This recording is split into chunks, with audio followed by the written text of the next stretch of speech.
You know who it is, the horror flick, digger dish, super six, big Mitch. And I'm kicking in doors with all three O's. And I'm bringing 28 101s because we Vegas sons, it's the Chronicles. And you in the metal hands. Yeah, you in the metals, man. And you already know what made me. 530, what that mean? Oh, that boy's a desert baby. Hubba Dub Scrub, 22-inch gold Dana Danes, and Big Bolo Yang. I could never be on McLean's, man. Welcome to Vegas Chronicles with the host, Super Six, Mr. Digger Ditch Big Mitch. And today, like any other day, y'all know what we do. We kick actual facts with no additives, no preservatives, just raw and uncut like what? Like summer sausages and crackers. You already know. Shout out to everybody that's been rocking with my platform. Shout out to everybody that's been supporting me, man. You know, I was kind of hesitant to talk about this, but somebody asked me, when I got out after doing such a lengthy period in prison. I did 20 years. And they asked me, they said, what was it like when you got out? Was you able to adjust to society? You know, I'm going to be honest with you. I'm still adjusting to society.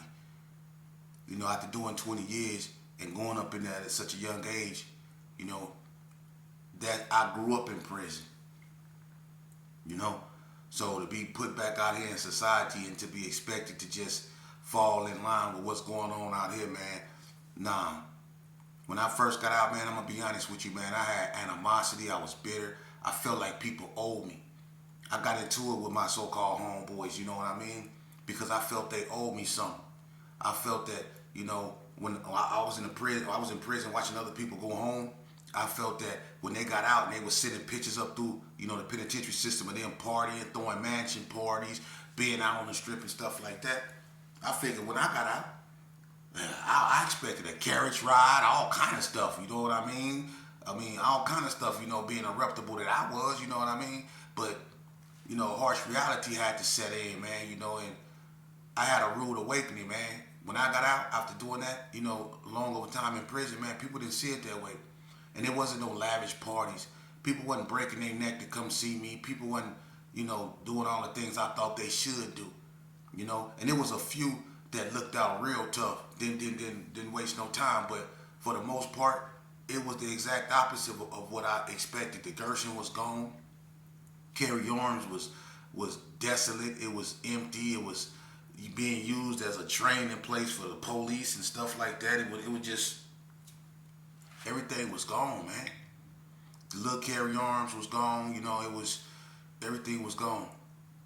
The only thing that was really left was 40 block. You know what I mean?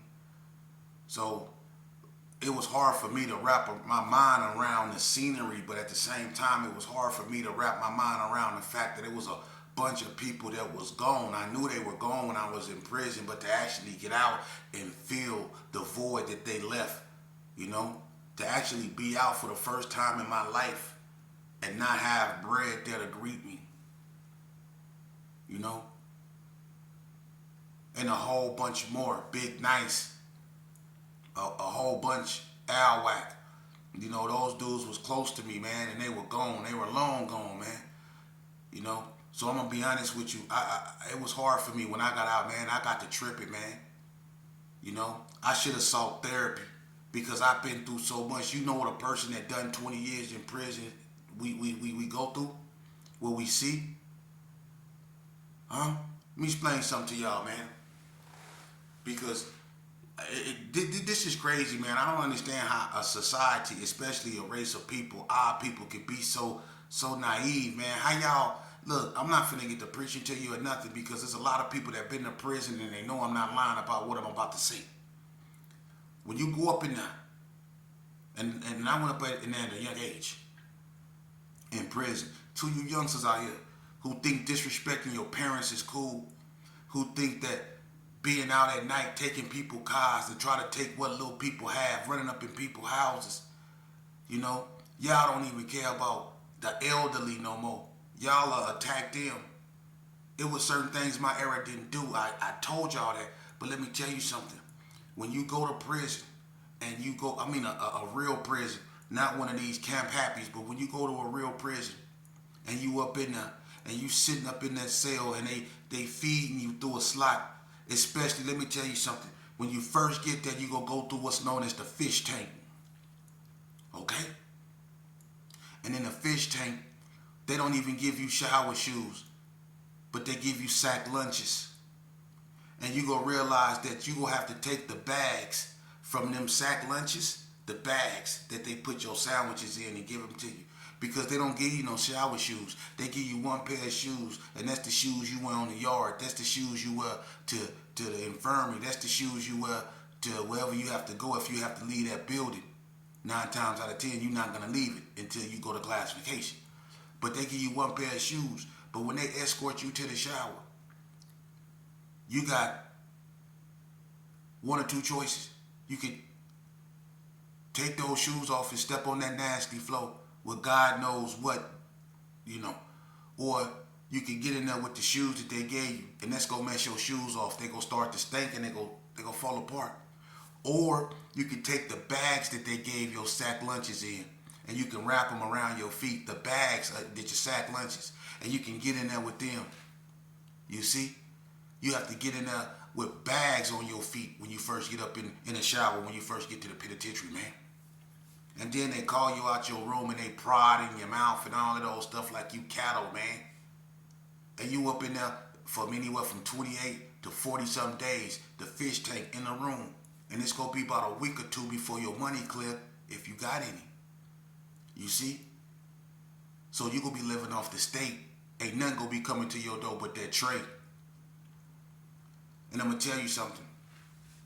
They feed you early in the morning. It still be dark outside.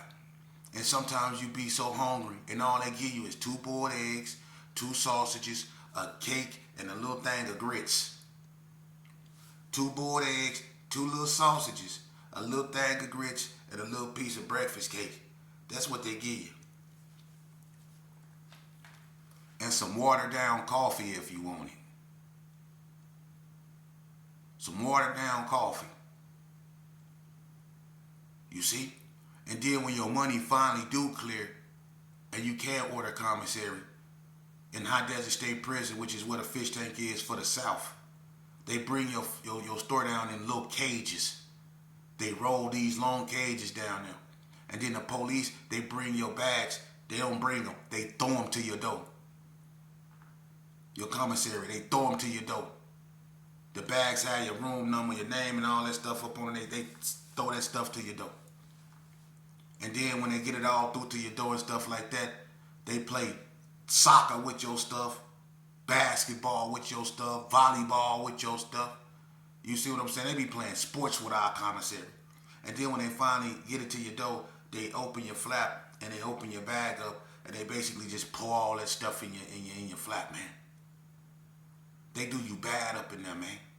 And then when you go to classification, you know, they send you wherever they send you. If you end up on a real yard, man, you know, for a lengthy period of time like I did, I've been on every yard in the state of Nevada except Warren Springs and Lovelock. I couldn't go on them yards. My behavior was too bad. But I done been on every other yard, man. And all I seen was destruction. I done seen dudes get unalived right in my face. I was on the phone. I've been on the phone eating a top ramen noodle with a gang of hot sauce in it. Just eating a top ramen noodle. I've been on the phone eating a top ramen noodle, having a conversation. And 2 cats got into it over the phone. You know? And one of the other cats then stabbed the other cat up. It's blood everywhere. And I can't tell the blood from the hot sauce in my noodles. You see what I'm saying? It's blood everywhere, all on me, all on the wall, all on the phone. It's blood everywhere because these dudes, they'll settle their difference with knives over a phone right next to me. See, this is the stuff I had to go through. Or when people go in the showers, they do this here too. They go in the showers and then they use the bathroom. They can't control their bowel movements. They go in the shower and use the bathroom all in the shower. You see? But I'm going to tell y'all something. I'm going to tell y'all one of the coldest things that I seen in prison. I don't know if I told y'all this story, and if I did, it still have a powerful meaning. And I told y'all, I think I did tell y'all this story. It was about JD and Tyson up in NNCC. You know, this is one of the coldest things I ever seen. And it was about a cat. He was trying to bully another cat. JD was from 3 Streets. And JD was in there for unaliving this girl or whatever. I ain't getting into that. But him and Tyson was sitting down at the table. They was playing cards one day, and they was playing for stamps. And you know, Tyson, did nobody like this dude. He always running his mouth. You know what I mean? He thought he was tough. You know what I mean? And he just was he was one of them out of state dudes, man, that just looked down on everybody. You know what I mean? He thought he was just a slick talking, you know. But anyway, him and JD got into it over the card game. You know, JD, you know, they used to play for stamps. And you know, JD won all his stamps back. But Tyson didn't have no stamps to give JD. You know, he actually used JD stamps and put in a bunch of football tickets and lost JD stamps. You know, so when him and JD played for stamps again, he didn't really have no stamps to get JD. So what he did is he decided he was gonna pay JD in coffee. So he got some coffee, a bunch of different shots of coffee, and gave him to JD and set it on his bed. And JD told him he didn't want that. He said he wanted what they was playing for, what they've been playing for, which was stamps, right? So Tyson, you know, he basically told JD, I ain't got no stamps. I ain't finna go out my way to go get none either. Either take this or you ain't getting none. JD was like, nah, you go get my stamps. Tyson said, I ain't gonna get nothing. So Tyson, you know, put the coffee on JD bed and walked off. JD took the coffee, walked over to the Tyson area and threw it on his bed. You know what I mean? So Tyson came back, you know, he seen the coffee on his bed and some of it had spilled. So Tyson, he go in JD area. JD had his own coffee. JD used to drink Folgers. So Tyson grabbed JD coffee and poured it on his bed or whatever. You know, so JD come back, he see a bunch of coffee on his bed. So JD know Tyson did it, so he like, oh, okay. So JD went and made a cup of coffee. He put water in it, put it in the microwave. He went over there and he poured it on Tyson's bed. Right? They playing this back and forth game right here. So Tyson come, he see this dude and pour coffee all over his bed. He like, oh no, we gotta get down now. Right? So he called JD out. JD come to me and it's this little cat named Troll. Everybody know Troll. And he come to us and he tell us basically, man, watch my bag, man. I'm finna get down with this cat Tyson. And JD got a drop foot. His leg messed up. And we like, man, you don't need to be fighting JD, man. Chill out, man. What's going on? And he like, no, this dude disrespected me. Whoop. He's sick of him. So they go in the bathroom. They getting down. Tyson bigger than JD. But they were scrapping. JD just stood on his own. JD, they went blow for blow. But you could tell that Tyson was going to end up getting the best of JD, knocking JD out because he was just too bigger. He hit too harder, and the impact of his blows was just, so we broke it up before it got out of hand. So Tyson, he went through with it. JD, his eyes started to swell up. And he used to wear these little gold glasses. And he, when he was trying to put his glasses on, it was uncomfortable. And he came to us and he was like, hey, is my eye swelling up? And Dro was like, hell, your eye swelling up. You know what I'm saying? And he kind of like snapped when he told him his eyes was swelling up, right? So JD started breathing hard, like, and I'm like, man, chill out, man. So he like walked off. JD went and got some coffee, and he poured a half a bottle of baby oil in the coffee, right? He went and poured a bunch of coffee in the cup. He poured half a bottle of baby oil. He went and put some water in the cup. It was one of them big old 32-ounce cups. And he went and you can only turn the microwave on for 6 minutes at a time. He went and he put that cup in the microwave and he turned it on for 6 minutes. And after the cup was on for 6 minutes, he put it on for 6 more minutes. Now at this time, Tyson kept walking by JD and saying stuff like, it ain't over. Yeah, we gonna get down again. He kept walking by JD, he not knowing JD putting coffee in the microwave. And he keep walking by JD going, yeah, it ain't over. It ain't over. Right? So JD ain't saying nothing. He just walking back and forth. His coffee is just getting hotter and hotter in the microwave. He put it on 6 minutes twice. Now at this time, they cut the lights off. We in Unit 10, which is a dorm. It's a new building at NNCC. It's a new building. It's Unit 10. It's really a big dorm with cubicles, with bunks where people sleep, right? So at this time, at 9 o'clock, they do what's called lights out. And they turn the lights off in the unit, right? That means put your headphones in your TV. If you listen to something, you gotta put in your headphones. Cause that means it's basically quiet time to go to sleep. So when they turned the lights off, Tyson went and sat in this area. he slept across from JD. So if he sat on his bed, he could just sit there and he can look at JD area. JD slept in a coma. So when Tyson sat on his bed, that coffee was done. That coffee was so hot, JD had to go get a yard labor glove. You know, they got these thick yard labor gloves we be using to go out there and pull up weeds or whatever. He had to go get a yard labor glove to get that coffee out of there. That's how hot it was, right? So he went over there to Tyson area, right? It's dark. Tyson really can't see what this dude got. He's still mad from the fight they had. So JD walked up over there to Tyson. He tell Tyson, hey man, I need to holler at you. Tyson said, get your bitch ass away from me, right? Just basically cuss JD out. He said, it ain't over with. I already told you, we gotta get down again. So Tyson was sitting down on the bed and JD was standing over him, right? As they was talking. So when he told JD to get his bitch away from him, you know, JD threw that hot coffee all in that boy's face and up under here. And when he threw it, he rushed him and he pinned him in the corner because where Tyson slept was against the wall, and against the wall they had bunks like right next to each other.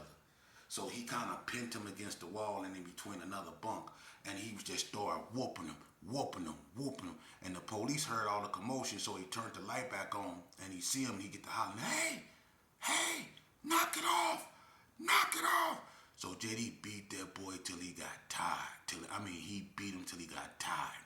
And when JD was done, his shirt was ripped. He walked off and he just was going. And look, Tyson up over there, he knocked out basically. But when he come to, he burning so bad, he just started screaming, look what he did to me! Look what he did to me! Look. And then Troll go say, shut your bitch ass up. That's what you get. I was laughing, right? But every time that cat jumped up and down, man, he had a beard. Tyson had a nappy beard. He had nappy hair. But when he was jumping up and down, the police told him, stop moving, stop. Man, that dude, man, look, his skin, his face, all that was coming off that man's body. It just was, look, all that man's face, his skin and all that stuff, his shirt turned instantly. It was red, it was brown, red, and all kind of stuff, man. He burnt him up. He had blisters on the inside of his mouth to where he couldn't talk. He burnt this boy up, he burnt this boy up bad. Burnt the beard off this boy. They had to cut his shirt up off of him. Everybody remember that.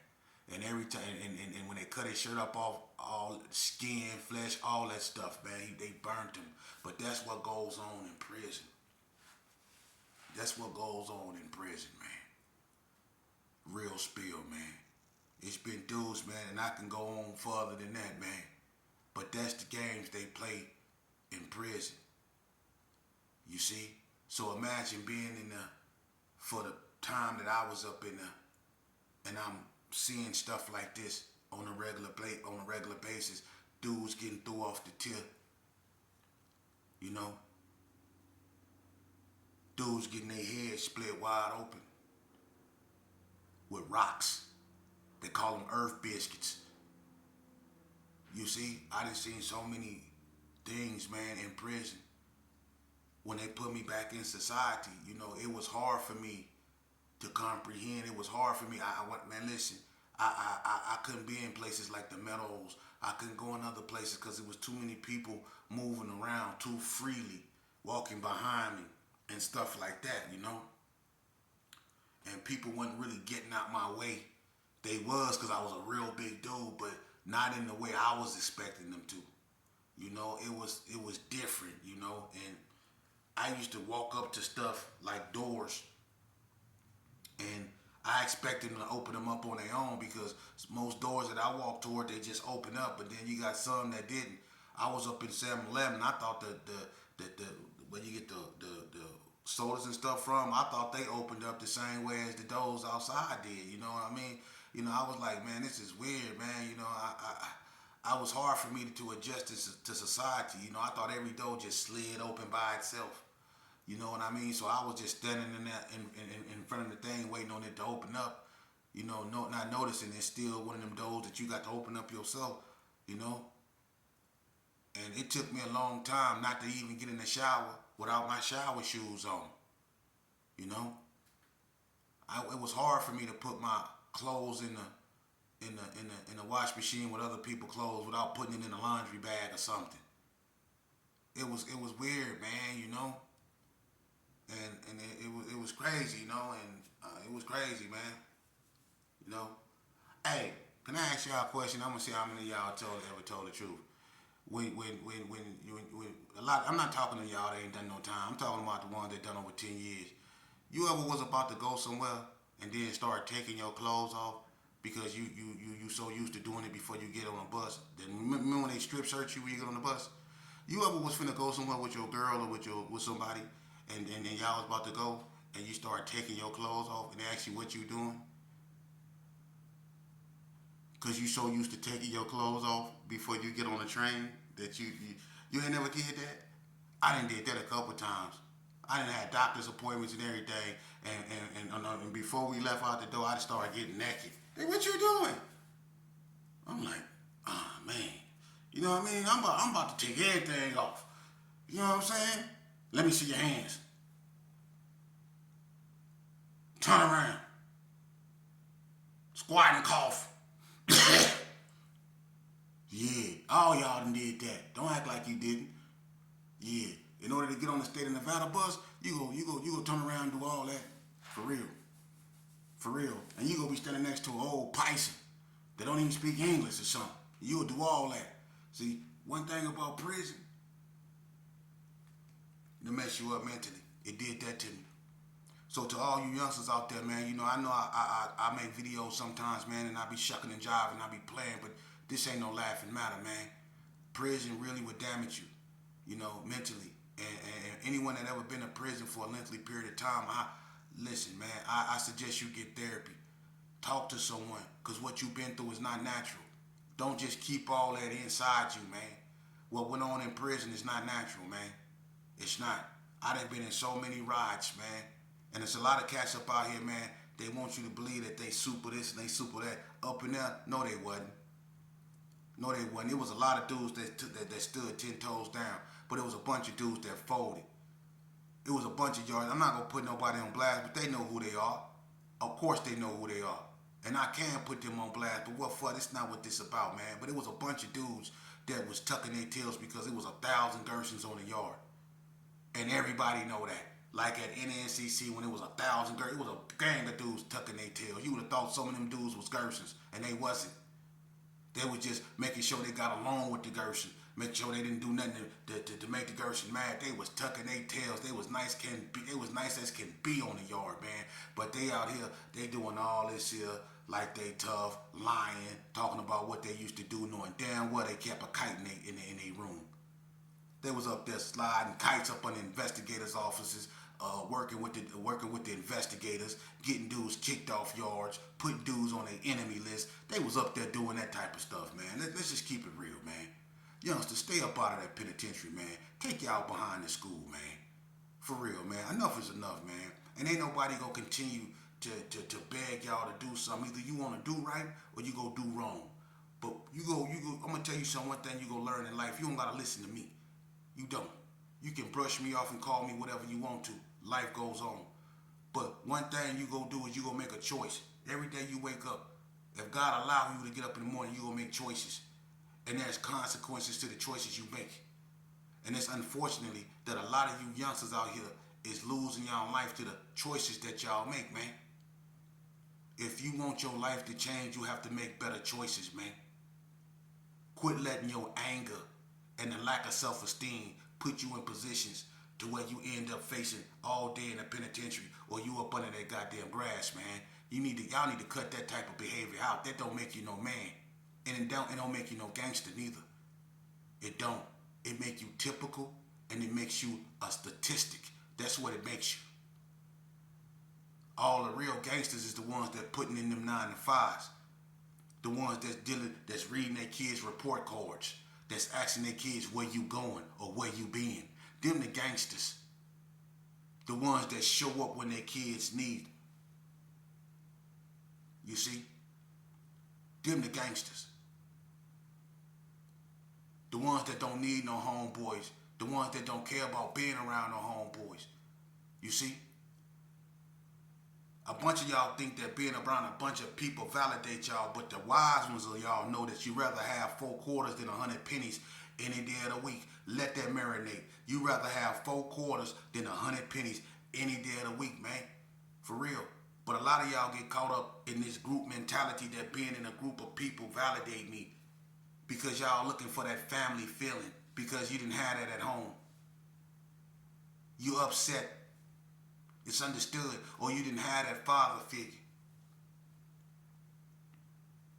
A lot of y'all didn't have that father figure to tell you that these cats out here in the streets that so-called say they love you, that so-called say they got your back, these dudes don't love you. These dudes love the need of you. For real. And there's an old saying, once that need of you gone, the loyalty is going to be gone with it. These dudes will seal you up the river fast as I don't know what when it comes down to you or them, man.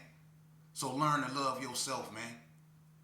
For real. Stop disrespecting yourself and these women out here, man, and your community, man. Y'all running around here with blinkies. How y'all, you know what? It's sad. And this is what we need to focus on. It's too many youngsters out here running around with blinkies and not enough of them running around here with diplomas. It's too many youngsters running around here with blinkies. How y'all got more blinkies than diplomas? That's what we have to change. We have to change that, man. When a mother raises her child, she don't raise her child to be brought up and educated in a prison